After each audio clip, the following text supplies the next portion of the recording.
Misrachi pregunta hoy con Francisco Sánchez Cárdenas, miembro del PRD. Bienvenido, doctor Pachi. ¿Quién está detrás de estas protestas? ¿Cuánto es mano negra y cuánto es real hartazgo ciudadano? Bueno, buenos días, Flores. Gracias por la entrevista y buenos días a todos tus televidentes. Mira, Flor, yo creo que en todo movimiento social se dan las circunstancias que se están dando actualmente. Nace de un movimiento social genuino, de una situación de desesperación de la gente y lógicamente esa situación pretenden varios aprovecharla para su propio provecho, ya sea miembros de sindicatos, ya sea agrupaciones profesionales, ya sea políticos. Y yo creo que en este caso hay de todo. Yo creo que la presencia de Suntra no tiene más otra explicación que ganar crédito de cara a las elecciones del año 2024. La presencia de gente de Ricardo Martinelli tiene varios motivos, tanto el electoral del 2024 como la posibilidad de realizar un juicio el próximo 18 de julio. De tal manera que siempre van a haber estas conveniencias y estas personas que tratan de llevar los movimientos sociales genuinos, porque yo catalogo este movimiento como genuino. Hay una desesperación de las personas ante el incremento del costo de la vida y otras situaciones que tratan de ser aprovechadas por estas personas. Así que yo creo que flaco favor se hacen porque los movimientos sociales saben poco a poco ir distinguiendo qué es lo genuino y qué es lo que no es genuino. Y todos estos movimientos nacen con un grupo y terminan con un grupo dirigiéndolo totalmente diferente al inicial, porque el propio movimiento en su dinámica se va depurando. Hablando de mano negra, hablando de Ricardo Martinelli, Martinelli lo acusó a usted y a Michel Duens de conspirar y estar detrás de las protestas de Bocas del Toro en su momento, en el gobierno de Martinelli. ¿Cuánto cuesta aprender el país? ¿Por qué los políticos hacen eso? Nosotros no estábamos detrás de la protesta. Nosotros, como dirigentes en aquel momento del Partido Revolucionario Democrático, nos identificamos con este movimiento y los apoyamos desde el punto de vista moral, desde el punto de vista político, porque el trasfondo que existía y la pretensión del gobierno de Ricardo Martinelli era la ley Chorizo, que conllevaba una serie de desaciertos para el país, hasta privatización, por ejemplo, de los terrenos de la zona libre. Todas esas cosas, desde el punto de vista político, a nosotros nos interesaba combatirlas y la combatimos de frente, la combatimos sin ningún tipo de tapujo y lógicamente él nos quiere echar la culpa de un movimiento genuino que nació en Bocas del Toro y a lo largo del país y hasta en Colón.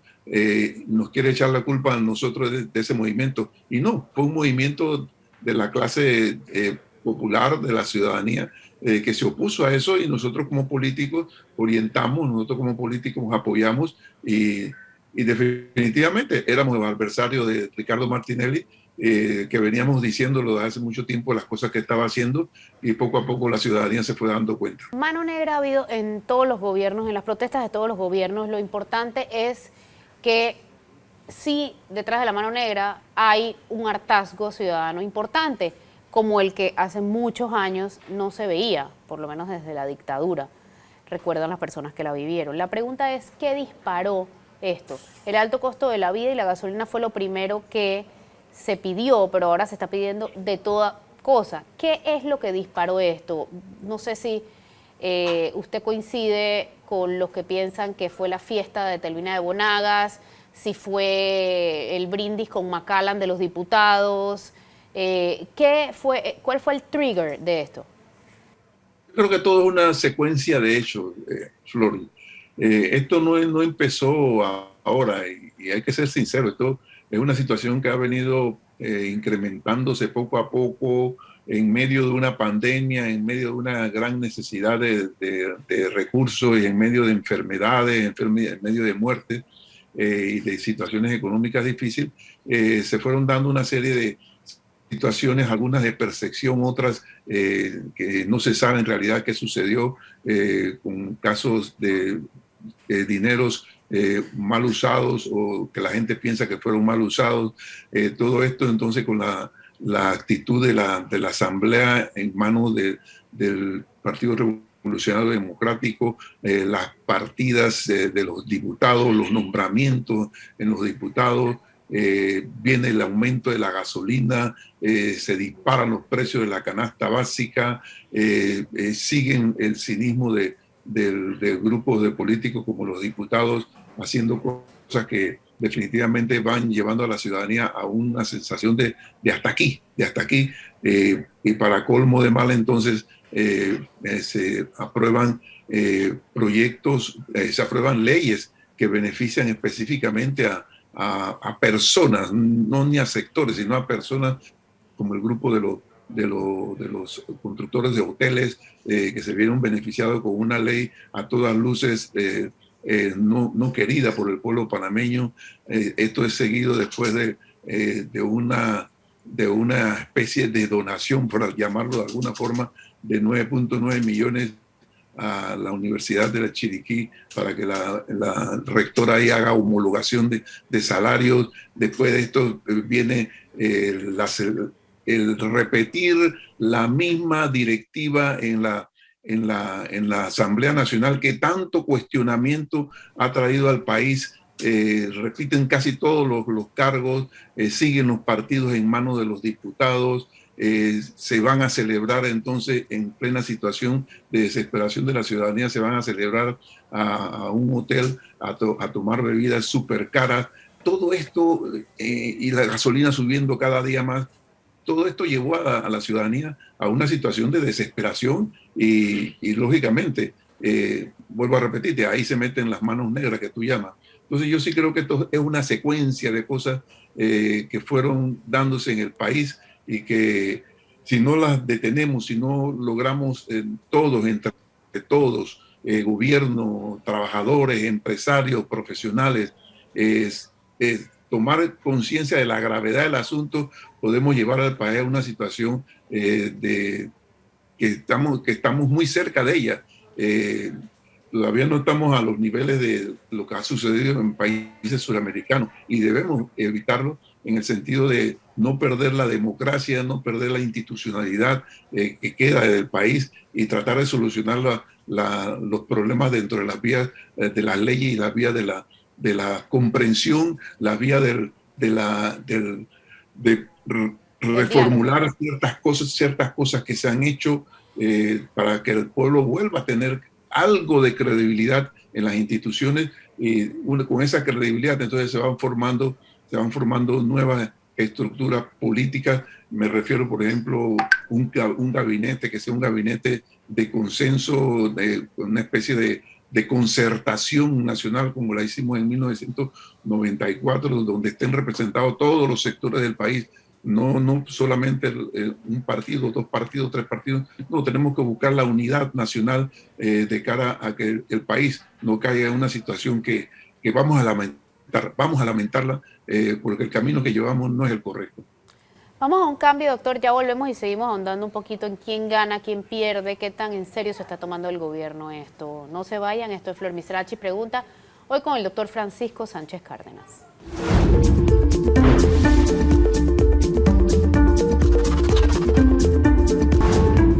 Ya de vuelta en Flor Misrachi Pregunta, hoy con el doctor Francisco Sánchez Cárdenas. Doctor, ¿quién gana y quién pierde con estas protestas?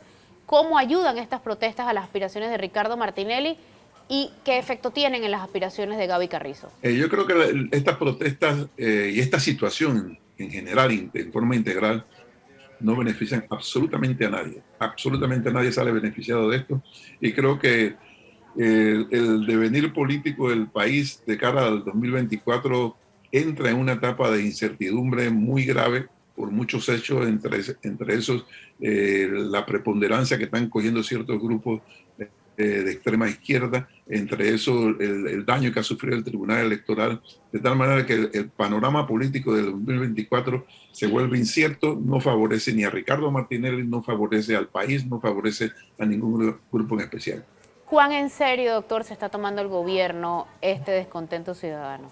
Yo creo que hubo un momento hace unas 2 semanas que se tomaron las cosas un poco a la ligera, pero creo que en este momento el gobierno es totalmente consciente de la gravedad de la situación y por eso es que han tomado ciertas medidas que definitivamente la ciudadanía la ve como insuficientes y que ameritan que el gobierno siga profundizando en buscar otro tipo de soluciones mucho más profundas y que la ciudadanía vaya cogiendo la confianza, la credibilidad necesaria para que se siga mejorando la situación. Entre esos compromisos de austeridad asumidos, que usted bien dice han sido tomados como insuficientes por parte de la ciudadanía, por no sentirse un compromiso real del gobierno con frenar el despilfarro, había una interesante y es el 10% de la reducción de la planilla.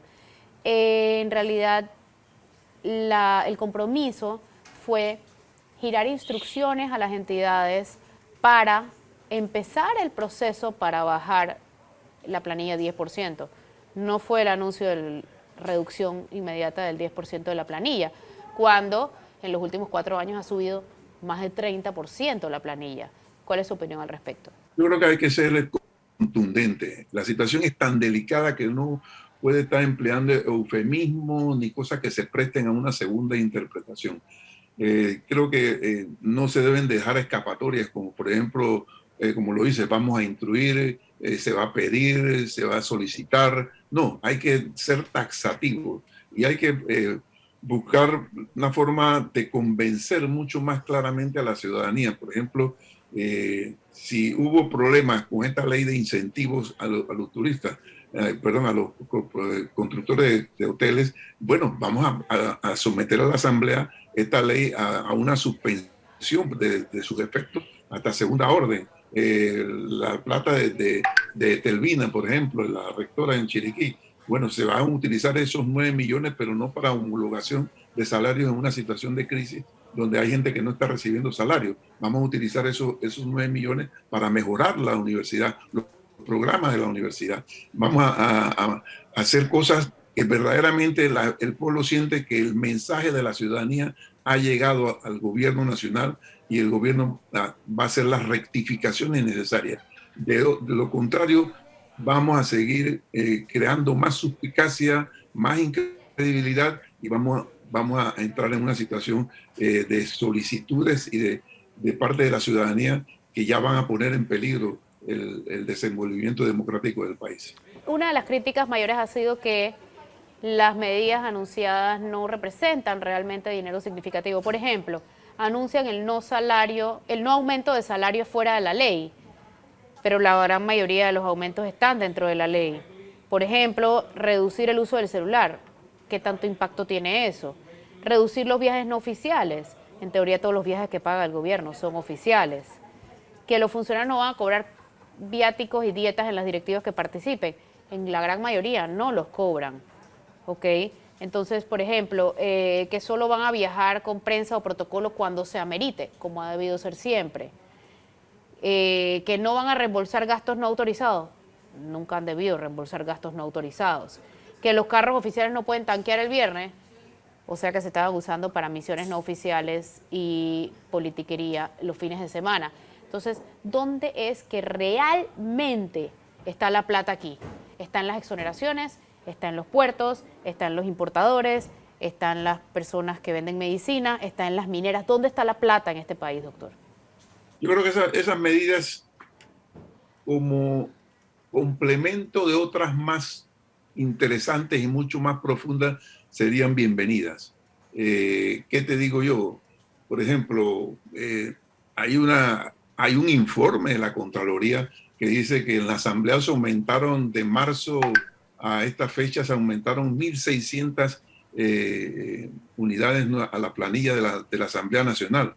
¿Dónde caben 1.600 personas en la Asamblea? Entonces, definitivamente que ahí hay una situación donde se puede hacer una reducción bastante grande, ¿verdad? Y que da un ejemplo de que hay rectificación.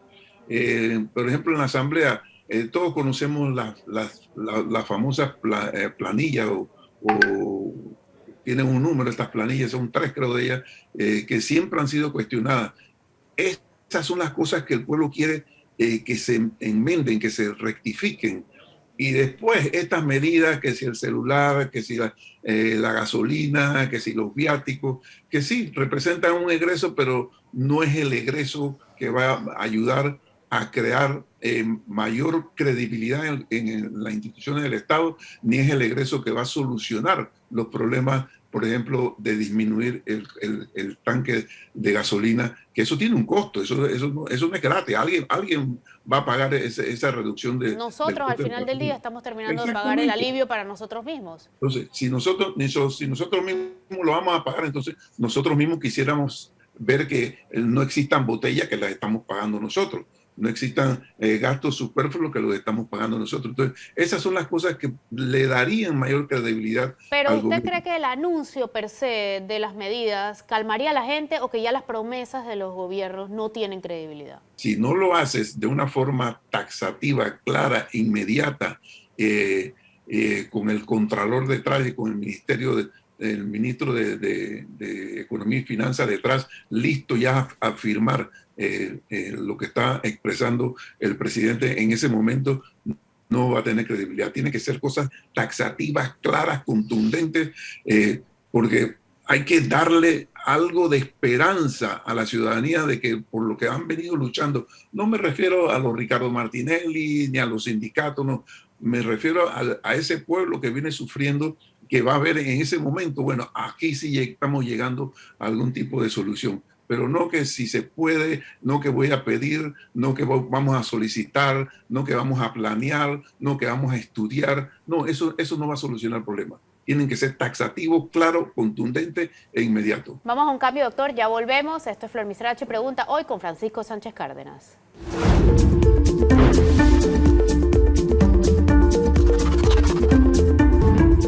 Ya de vuelta en Flor Misrachi Pregunta, hoy con Pachi Sánchez Cárdenas. Doctor, incluir 10 alimentos en el control de precios, no voy ni a entrar en el tema nutricional siendo usted doctor, porque eso ha sido hartamente debatido ya, pero ¿cuánto calma eso a los ciudadanos que primero saben que los altos funcionarios no comen esas cosas que incluyeron para ellos en ese listado de control de precios, sino que vieron brindar a los diputados con botellas de $400? Mira, Flor, definitivamente que si uno se coloca en el hogar de personas de muy bajo ingreso o de nula cantidad de ingresos, quizás eso sea una solución que los beneficia, pero la mayoría de las personas van a ver esta medida como algo, como decía mi abuela, un tente allá, ¿verdad? Que te daban algo para que te quedaras tranquilo, y eso va a traer como consecuencia que no vayan a creer en el resto de las medidas.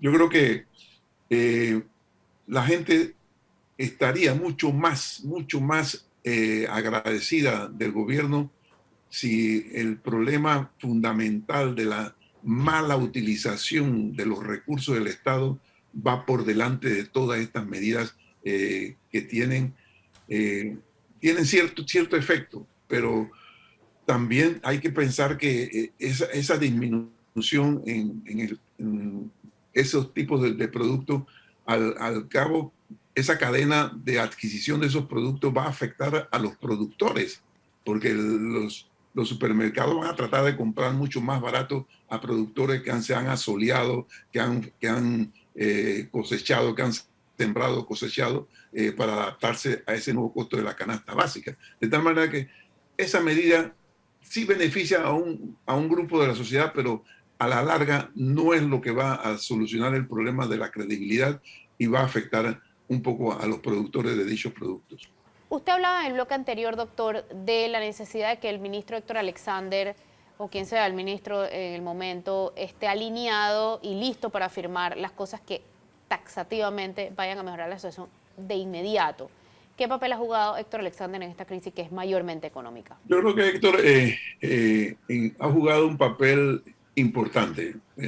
Si nosotros vemos internacionalmente cómo se ve la economía del país, tenemos que agradecérselo a Héctor. Lógicamente que esa visión internacional no se compadece con la visión nacional, ¿verdad? ¿Qué te quiero decir? Nosotros, por ejemplo, nosotros los médicos, a nosotros los médicos, los bancos nos persiguen para darnos préstamos, para darnos facilidades, porque somos entes productivos y que tenemos un futuro por delante para poder hacerle frente a esas deudas. El país, Panamá, gracias a esa política económica desarrollada en plena crisis por Héctor Alexander, el país sigue siendo sujeto de crédito. Nosotros estamos en listas grises, pero es por otro aspecto, por el aspecto del cumplimiento de las leyes, pero no por razones económicas. Pero el despilfarro. Estamos hablando de cómo nos ven afuera, ¿verdad? No, hablemos de cómo nos ven adentro, el papel de la crisis en este momento adentro, ¿no? Entonces, adentro ahora, claro, lógicamente, por todas las cosas que te he explicado, esa imagen de Héctor, que no tiene mucho que ver, o sí tiene algo que ver, cómo se ha venido deteriorando la imagen. No podemos juzgar a Héctor por todas las cosas que están pasando, cuando él ha venido jugando un papel económico importante para el país. Definitivamente que el presidente Nito Cortizo necesita un refrescamiento en esta crisis, necesita un refrescamiento de gran parte de su gabinete, porque ese va a ser parte de las cosas que le pueden dar mayor credibilidad al gobierno. Pero yo sinceramente conozco a Héctor, sé de su capacidad, es un hombre reconocido internacionalmente como un experto en economía, que lógicamente ahora hay que adaptar la situación del gabinete a la situación actual. Doctor, tomando en cuenta la pasividad de los opositores en este momento, ¿quién podría poner orden a estas alturas de la crisis? Yo creo que no podemos centrarnos en una figura, en una personalidad, ni siquiera en un grupo. Esto no lo soluciona ni los grupos políticos individualmente, ni el gobierno individualmente, ni la iglesia individualmente. Esta es una situación que requiere que todos los panameños entendamos que estamos llevando al país a una situación grave por unos problemas que requieren a su vez solución. Entonces yo creo que todos debemos, todos, aquí no se escapa nadie, todos debemos poner de nuestra parte para que las cosas se arreglen. Claro, pero tiene que haber una organización. En este caso tiene que ser por el gobierno, por eso te digo que el gobierno tiene que buscar la forma de ganar credibilidad.